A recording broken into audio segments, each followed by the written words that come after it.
सवाल यह है कि जिस तरह से हम देख रहे हैं कि दिल्ली के तिहाड़ जेल के जो जेलर हैं, जानी मानी हस्ती हैं, सेलिब्रिटी हैं, और दूसरी तरफ जो रौनक गुलिया हैं वो भी जो है भारत का नाम रोशन कर चुकी, भारत केसरी रह चुकी, उन्होंने भी एक बड़ी सेलिब्रिटी हैं।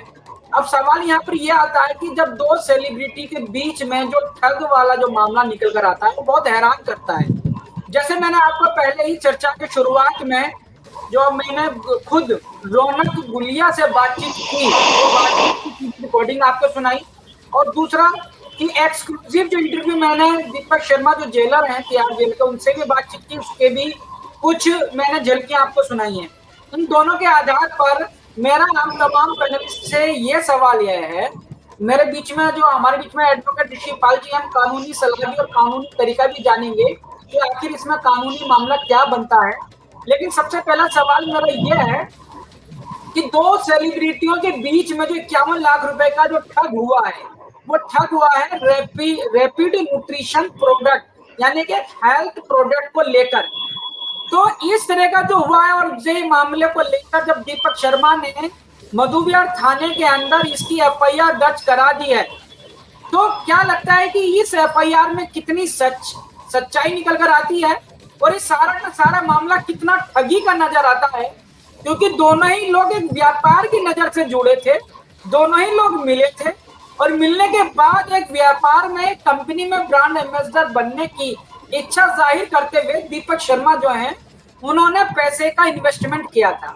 अब वो इन्वेस्टमेंट उनका डूब गया, या वो उनको दे नहीं रहे, या उनके संग किस तरह का फ्रॉड हुआ है, ये पुलिस का एक जांच का विषय तो बना ही है। लेकिन इसमें हमारा सवाल यही है कि इसको आप किस तरह से देख रहे हैं कि आखिर ये पूरा मामला कितना सच निकल कर आता है, और पूरे देश में किस तरह का ये संदेश जा रहा है? अमजद भाई, सबसे पहले मैं आप ही से इसकी टिप्पणी ले लेता हूँ, इस पे सुझाव ले लेता हूँ कि किस तरह से आप इस पूरे मामले को देख रहे हैं। पूरी तमाम मीडिया में ये मामला चर्चा में चल रहा है।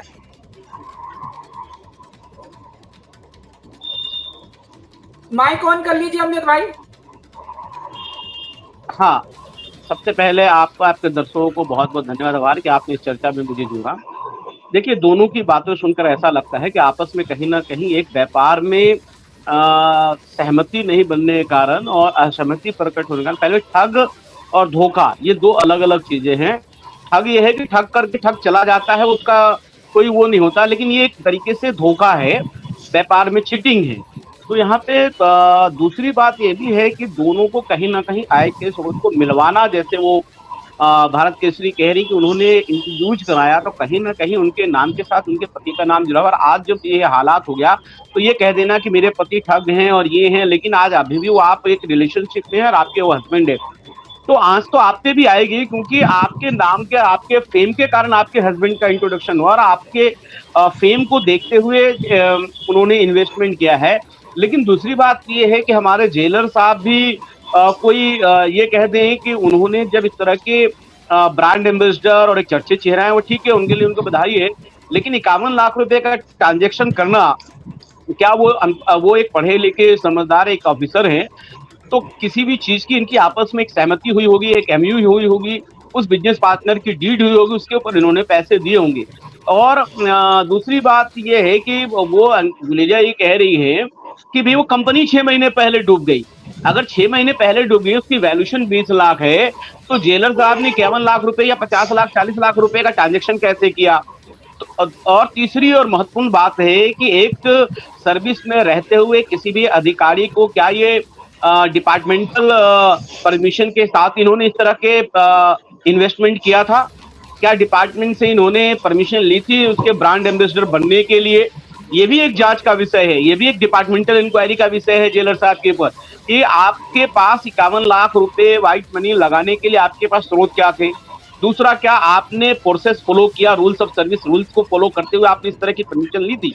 तो कहीं ना कहीं कल्पित ये है कि कहीं व्यापार में आपस में मनमुटाव के कारण इस तरह का धोखा है, और इस धोखे के कारण इन दोनों की जब सहमति नहीं बनी है, कंपनी डूब गई है, तो इस तरह के चर्चाएं आ रहे हैं। इसमें दोनों के दोनों कल्पित हैं, और दोनों ने जो व्यापार का किया है वो एक गलत प्रोसेस है। और कहीं ना कहीं अगर अंकित गुलिया की इंक्वायरी एफआईआर हुई है, तो जेलर के खिलाफ भी डिपार्टमेंटल इंक्वायरी होनी चाहिए। पूरी कि इस तरह की हरकतें उन्होंने ऑफिशियली परमिशन के साथ की है कि नहीं की। धन्यवाद। ठीक है, ठीक है। वकार भाई आप भी इसको 2 दिन से लगातार देख रहे होंगे, ये जो खबर लगातार चर्चा में है, जिस चर्चा को लेकर रौनक गुलिया जो है बहुत ही इनको दिल पे लिया और उसके बाद उन्होंने इंस्टाग्राम पर अपना वीडियो भी एक डाला। किस तरह से देख रहे हैं आप सारे मामले को? रफी भाई, सबसे पहले तो भाई बहन के पवित्र त्योहार रक्षाबंधन की आप सभी को हार्दिक शुभकामनाएं। और जहां तक ये जो मसला है, मुझे तो ऐसा लगता है जिस तरीके से रौनक गुलिया जिस तरीके से पल्ला झाड़ रही है, सारा दोष अपने हस्बैंड के ऊपर डाल रही हैं कि वो तो 2 नंबर का काम करते हैं, क्या छुपाना है क्या। तो मुझे ये लगता है कहीं ना कहीं आपस में इनका कुछ थोड़ा बहुत डिस्प्यूट हुआ है, कहीं ना कहीं कुछ ऐसा है। जब आपने मुलाकात करवाई तो आप शक के दायरे में तो आप भी आएंगी। आप कोई डील हुई है, अगर कुछ उन्होंने अगर कहीं से किसी तरीके से अंकित गुलिया जी ने धोखा किया है या फ्रॉड उनके साथ किया है, तो इसमें कहीं ना कहीं आज तो उनके ऊपर भी आएगी। लेकिन वो रौनक गुलिया जी अपना पल्ला झाड़ के सारा दोष अपने हस्बैंड के ऊपर मढ़ के उससे पल्ला झाड़ना चाहती हैं। लेकिन ये जांच का विषय है और इसमें तीनों की जांच जरूरी है। दीपक शर्मा जी की भी जांच होनी चाहिए। मैं आप रिजवान भाई से जानना चाहूंगा, उसके बाद सुनील खत्री जी, उसके बाद फिर ऋषिपाल जी के पास आऊंगा। रिजवान भाई, किस तरह से आप देख रहे हैं इस पूरे मामले को कि कितना ठग ये हुआ इस मामले में? इसके अंदर जो इनकी वाइफ हैं, जिन्होंने इसके अंदर कंपनी में शेयर लगवाया है, उनको खुद मालूम है कंपनी 20 लाख तक की है या 1 करोड़ रुपए तक की है। इन्होंने खुद जानबूझ के लगवाया है और इसके अंदर फ्रॉड के अंदर खुद ही शामिल लग रही है मेरे को ये। और इनका डिस्प्यूट जो है ना, फैमिली डिस्प्यूट है, जो बिजनेस डिस्प्यूट दिखा रहा है बिजनेस के अंदर। ये इसको क्लियर नहीं कर रहा है क्योंकि इनका जो है अपना फैमिली डिस्प्यूट है जो क्लियर नहीं कर रहा है। इनसे क्यों ना फैमिली का डिस्प्यूट है तो कंपनी का क्यों दिखा रहा हूँ। और अगर कंपनी 20 लाख की है, लेकिन रिजवान भाई फैमिली डिस्प्यूट जिस तरह से आप बता रहे हैं, इस हिसाब से तो एक जो दीपक शर्मा तिहाड़ जेल के जेलर है, उनका तो 51 लाख रुपए का चूना लग रहा है ना। तो वाइफ की गलती है ना, मेन तो गलती वाइफ की है ना, जिन्होंने लगवाया। आगे पैसा तो उन्होंने लगवाया, इनके भरोसे पर लगवाया ना। वाइफ के ऊपर कौन भरोसा नहीं करता, बताइए आप मेरे को। बिल्कुल अच्छा ही सोच के तो भरोसा करा जाता है वाइफ के ऊपर, और अब उन्होंने लगवा दिया गलत, तो फिर गलत हो गया ना। वाइफ के ऊपर कौन भरोसा नहीं करता अपनी, बताइए आप मेरे। सुनील खत्री जी, जिस तरह से रिजवान भाई बता रहे हैं, किस तरह से देख रहे हैं आप इस मामले को?